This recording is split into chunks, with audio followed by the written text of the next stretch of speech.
कृष्णाय वासुदेवाय हरे परमात्मने प्रणतः कलेशनाशाय गोविंदाय नमो नमः। स्वागत है आप सभी के अपने YouTube channel Hariom Sharma money tips पर। माघ मास के 17वें अध्याय की कथा।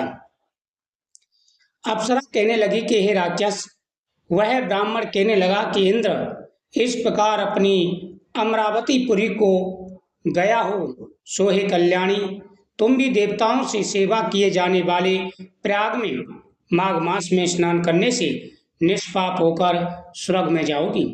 सो मैंने उस ब्राह्मण के यह वचन सुनकर उनके पैरों में पड़कर प्रणाम किया और घर में आकर सब भाई बंधन नौकर चाकर धनादि त्याग कर शरीर को नष्ट होने वाली वस्तु समझकर घर से निकली और माघ मास में गंगा जमुना के संगम पर जाकर स्नान किया।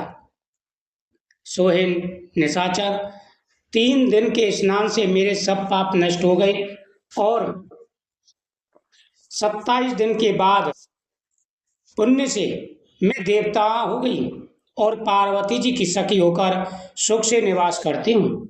इसलिए मैं प्रयाग के महत्व को याद करके सब देवताओं के सहित माघ मास में स्नान करती हूँ। सो मैंने अपना यह सब वृतांत तुमसे कहा। तुम भी इस योनि में पड़ने और ऐसे कुरूप होने का सब कारण कहो। तुम्हारी दाढ़ी और मूछें बहुत बड़ी बड़ी हो गई हैं और पर्वत की गुफा में वास करते हो।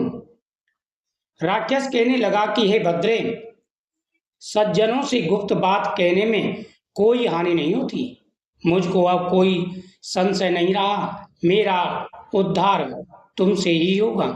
सो मैं अपना सब वृतांत तुमसे कहता हूँ।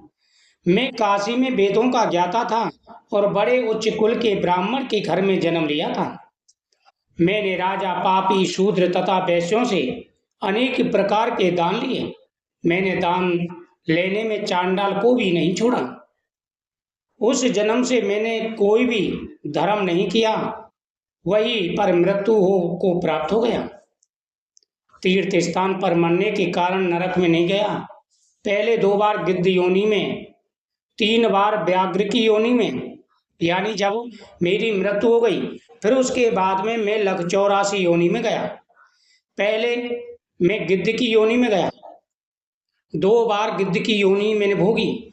उसके बाद 3 बार व्याघ्र योनि में, 2 बार सर्प योनि में, 1 बार उल्लू की योनि में और अब 10वीं बार राक्षस हुआ हूँ और 75,000 वर्ष से इसी योनि में हूँ। इस स्थान को 3 योजन का मैंने जंतुहीन कर दिया है। बिना अपराध के बहुत से प्राणियों को मैंने नष्ट कर दिया। इस कारण मेरा मन अत्यंत दुखी है। तुम्हारे दर्शन से चित्त में कुछ शांति अवश्य आई है, क्योंकि सज्जनों का संग तुरंत ही सुखदायी होता है। मैंने अपने दुख के कारण आपको बताए हैं और सज्जन लोग सदैव दूसरों के दुखों को दूर करते हैं। अब यह बताओ, इस दुख रूप समुद्र को कैसे पार कर सकता हूँ? क्या क्षीर सागर हंस को ही दूध देता है, पगले को नहीं? दत्तात्रेय जी कहने लगे। इस प्रकार उसके वचन सुनकर कंचन मालिनी कहने लगी कि हे राक्षस, मैं अवश्य तुम्हारा कल्याण करूंगी। मैंने दृढ़ प्रतिज्ञा की है कि तुम्हारी मुक्ति के लिए प्रयत्न करूंगी। मैंने बहुत बार प्रयाग में माघ स्नान किया है।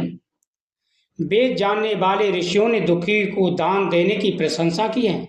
समुद्र में जल बरसने से क्या लाभ? प्रयाग में स्नान करने का 1 बार का फल मैं तुम्हें देती हूँ, उसी से तुमको स्वर्ग की प्राप्ति होगी। उसके फल का अनुभव मैं कर चुकी हूँ।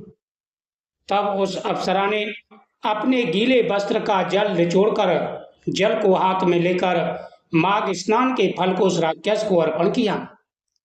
उसी समय पुण्य प्राप्त करके वह राक्षसी शरीर को त्याग कर तेजों में सूर्य के समान देवता रूप हो गया।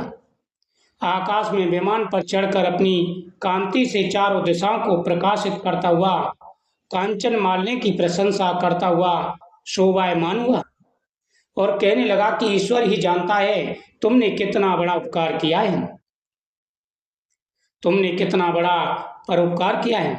अब भी कृपा मुझे भिक्षा दो, जिससे मैं कभी पाप ना करूं।